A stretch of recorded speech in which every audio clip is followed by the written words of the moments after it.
Oregon Duck Bo Nix. Sounds No like Bix. a Pokemon. Bonix. Bonix, I choose you. Oh, God. Previously, the Auburn Tigers, where his father, Patrick Nix, played. Both of Nix's brothers are also in college football at the moment. Caleb is safety at Clemson. His adopted brother, Tez Johnson, is a wide receiver at Oregon. But played 3 years for Auburn before transferring over to Oregon in 2022. 2023, he had a 77.4 percentage of passing, which is pretty high. I think that's the highest that it was in 2023. Yeah, in completion in 2023. And that's flat completion, not adjusted, right?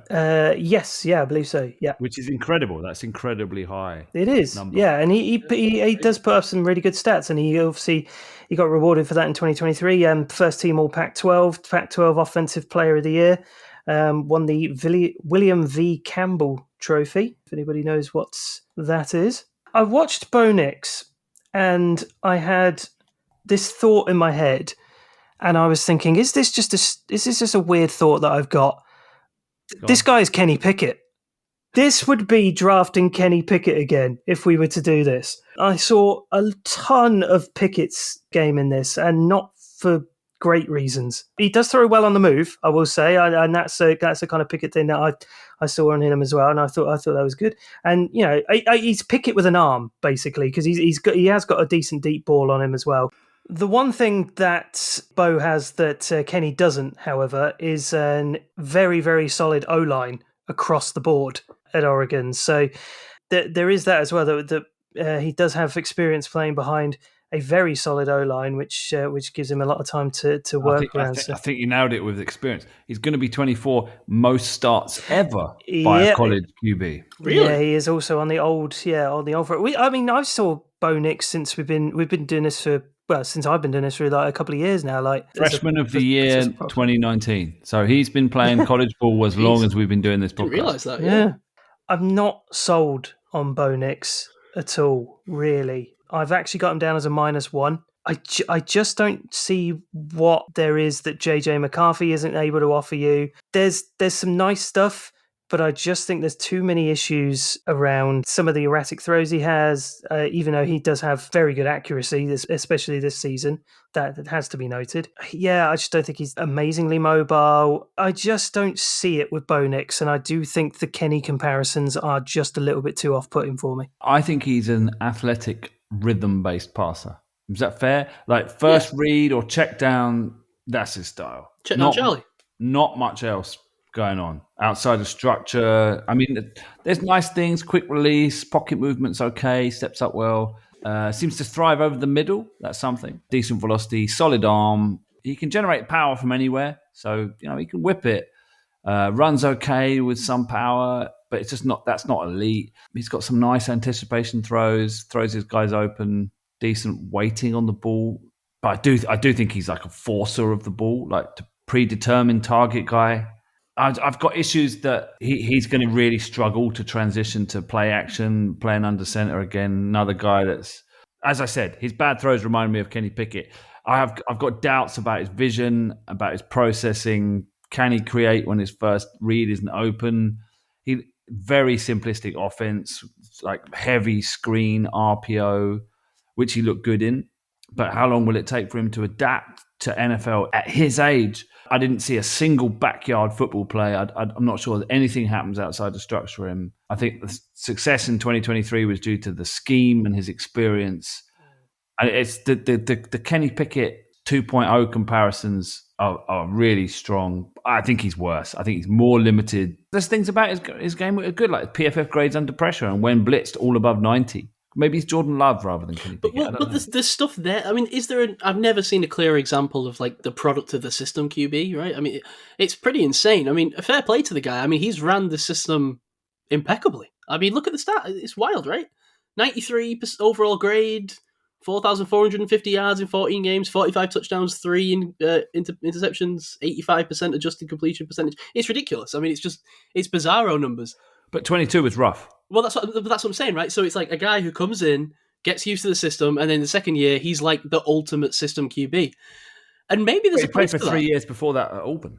Well, right, but that's what I'm saying. Like he never looked like this, though, right? He never had this season.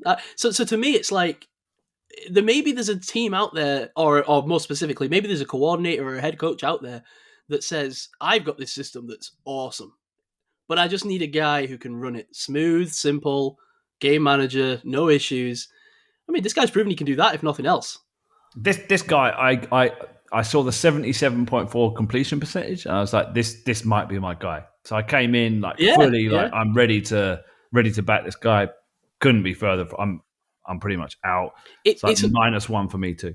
It's just a very weird evaluation because it's a guy who basically does, I thought, very little wrong.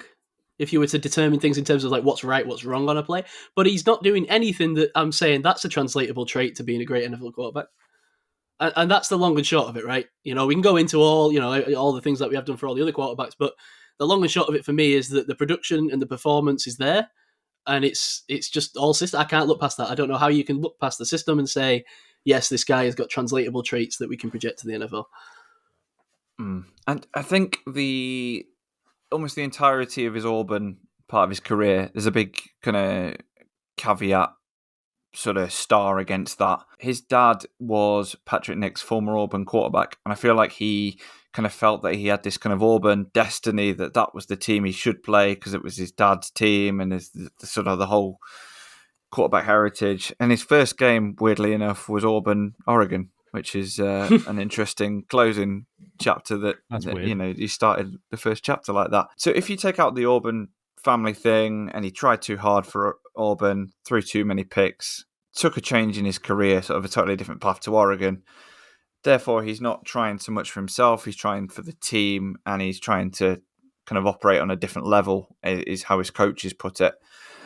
I do think there are some fundamental flaws to the game, though. I think he throws into coverage, there's passes batted down quite a lot of the time at the line of scrimmage. One sort of complete tangent to Kenny Pickett is that I don't think Bo Nix has fourth quarter accuracy at all.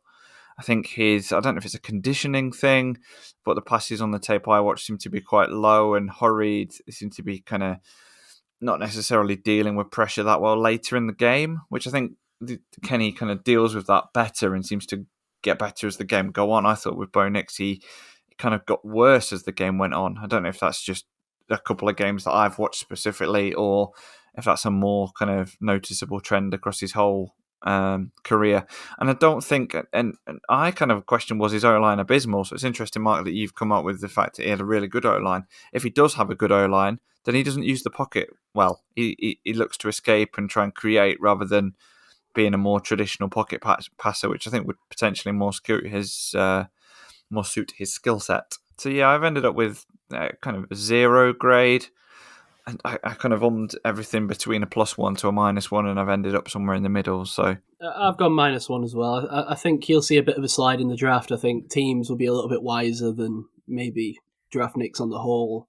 I think as the process continues to get labelled as a system QB, could be hyper productive in the right system, right? You can't rule out the chance he'll win a starting gig somewhere. Maybe he'll be better than Zach Wilson, New York. Go take Bo Nix. Maybe that's your answer.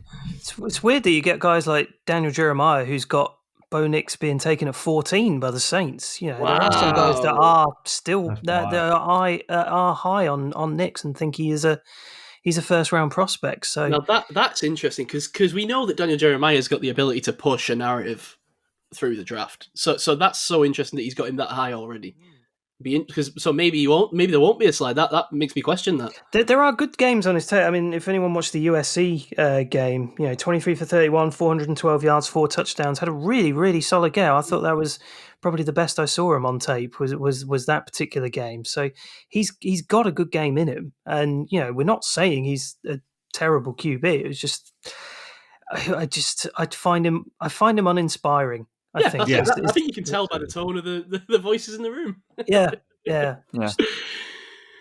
I had a similar example, Mark, is Washington State 2022 road game tape, 428 passing yards, 3 touchdowns, 1 pick, 6 rushing attempts for 30 yards, and he threw, 33 for 44. So there are better games on tape, but there's just certain things that kind of make you sort of stop and think, hang on a minute. Is this the guy, ultimately? But, he was in the Heisman conversation, so maybe that will develop more as it goes on through the process. He'll be one I'll be interested to watch as the process continues, because there is something to a guy that can operate a system that effectively.